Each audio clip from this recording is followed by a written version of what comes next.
लें जी, ताऊबट का सफ़र हुआ ख़त्म। अब हमें जाना है वापस क्योंकि टाइम शॉर्ट था और कुछ शॉर्ट कर दिया इस बारिश ने। बारिश की वजह से हम मज़ीद यहाँ नहीं रह सकते क्योंकि रास्ते का भी प्रॉब्लम बन जाता है और साथ साथ ये है कि होटल से बाहर कहीं निकल नहीं पाते। हमने कोशिश की जितना भी इंजॉय हो सके हमने किया। तो ताऊबट से बस इतना ही है। अब आगे निकलते हैं, वापसी का सफ़र है। हेलो एवरीवन, कैसे हैं आप? लें जी, सफ़र हमारा स्टार्ट हो चुका है वापसी का। बारिश ने जकड़ लिया था हमें और हर पल बारिश ही बारिश है। पूरा सफ़र हमारा बारिश में गुजरने वाला, ये हमने देख लिया है। लेकिन यहाँ की जो खूबसूरती, ये जो घर है ना, यकीन करें मेरा तो दिल ऐसे डूबा जाता है इनके अंदर। और सारे का सारा रास्ता इतना खूबसूरत है कि पता ही नहीं चलना। और इन घरों के बीचों बीच होते हुए, दरिया के साथ साथ चलते हुए हमने अपने सफ़र की तरफ गामज़न रहना है। वापसी का सफ़र है, थोड़ा सा थकावट से भरपूर होता है। मज़े कर लिए होते हैं। अब जो चीज़ें नज़र आ रही हैं वो मज़ा तो देंगी, लेकिन ये है कि साथ साथ थकावट का असर भी अपने ऊपर जारी रहता है।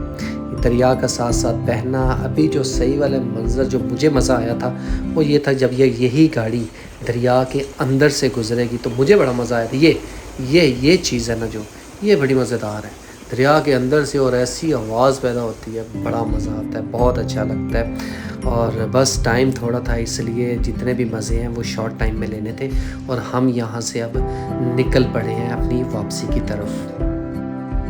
ये आप देख सकते हैं पूरे सफ़र में कोई बंदा ना बंदे की ज़ात ठीक से नज़र आता है। क्या करें भाई, बारिश हो रही है, ऊपर से ठंड भी है, इसमें बाहर तो नहीं निकल सकते। कीचड़ ही कीचड़, गाड़ी ने भी बड़ी आराम से निकलना है क्योंकि उतार चढ़ाव बहुत ज़्यादा होता है। इस वजह से गाड़ी को भी बड़ी एहतियात से निकलना पड़ता है। और यहाँ का जो मौसम है उसकी बेस पे बहुत ज़्यादा टाइम जो लोगों का है वो अपने घर में गुजरता है। वो ज़्यादा टाइम अपने घर के अंदर गुजारते हैं क्योंकि जब मौसम ठंडा होना शुरू होता है और बर्फ़बारी पड़ना शुरू होती है तो यहाँ से घरों से बाहर निकलने के रास्ते तो सारे के सारे बंद हो जाते हैं। फिर लोग ये करते हैं, अपने जो जितने भी मंथ ये गुज़रने होते हैं सर्दी में, बर्फ़बारी में, वो राशन वो अपने घर में इकट्ठा कर लेते हैं, लकड़ियाँ इकट्ठी कर लेते हैं। फिर उनका काम होता है अपने घरों के अंदर ही रहना। या फिर ये होता है जो लड़के मड़के होते हैं वो क्या करते हैं कि वो एक स्पॉट बना लेते हैं, एक जगह बना लेते हैं, जैसे भी वो वहाँ पहुँचे तो वो वहाँ पहुँचते हैं और गपशप के साथ अपना वक्त गुजारते हैं। लेकिन मैं ये सोच रहा था कि हमारे जैसे बंदों के लिए जिनका एक पाँव घर के अंदर होता है और दूसरा पैर घर के बाहर होता है, वो इन इलाकों में सिर्फ़ ऐसे मौसम में ही रह सकते हैं। इसके अलावा हमारे जैसों के लिए यहाँ अगर हमें सज़ा देनी हो तो बर्फ़बारी के मौसम में यहाँ हमें खड़ा कर दें और उसके बाद देखें कि हमारे साथ होता क्या है। हम वो बंदे हैं जिनके अंदर चैन नाम की हड्डी कोई नहीं है। हमारे से तो रुका ही नहीं जाता, हमारे से बोले बगैर नहीं रहा जाता, हमारे से घूमे फिरे बगैर नहीं रहा जाता।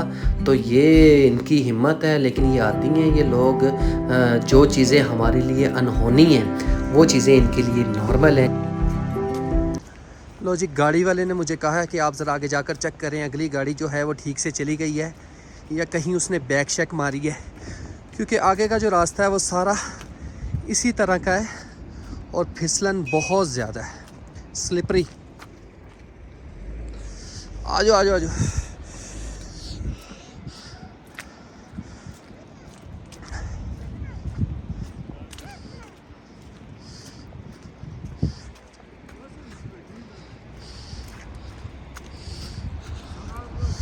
हो, हालात देख रहे हैं आप रोड के। इस रोड से गुज़र के जाना है, पीछे पीछे जीप आ रही है तो मुझे ज़रा ये ड्यूटी देनी पड़ रही है। ज़रा चेक करें, मुझे वैसे ही शौक है एडवेंचर का, चलो इस काम आ जाएगा। नेकी की नेकी और मज़े का मज़ा। कहाँ फंसती है नहीं, चली गई है गाड़ी, तभी तो मैं उतरा, इसलिए था ना, मैंने जो कुर्बानी दी इसी वजह से दी थी।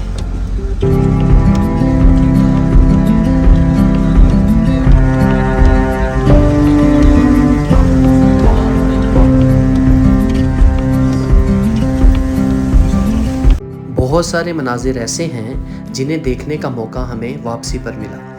नीलम की वादी जैसा कि मशहूर है पानी की वादी, हर तरफ पानी ही पानी है, पानी के चश्मे हैं, दरिया है और दरिया तो चश्मों से ही बनते हैं। पहाड़ों से पानी गिरता रहता है, नालों में आता रहता है, नाले दरियाओं में बहते रहते हैं और दरिया बन के फिर आगे की तरफ निकल जाता है। पूरा सफ़र इसी तरह हो सकता है।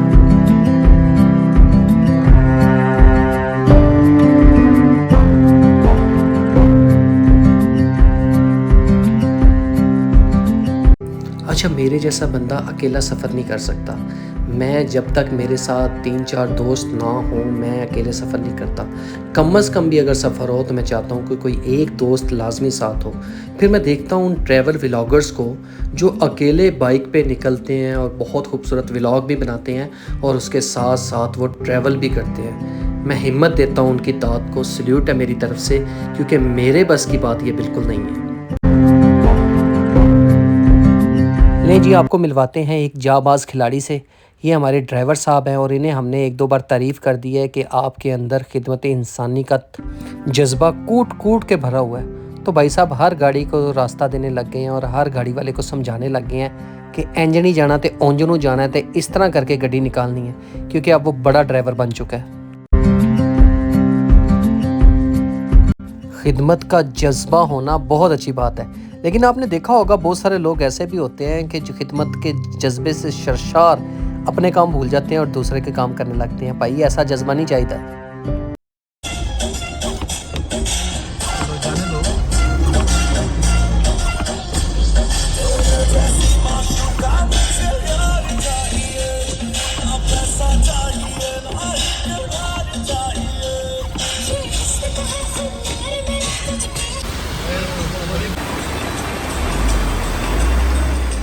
ओह वाह वाह, क्या बात है नुमान तेरी, तूने दुनिया को वो कुछ दिखा दिया जो तूने भी पहली बार देखा है।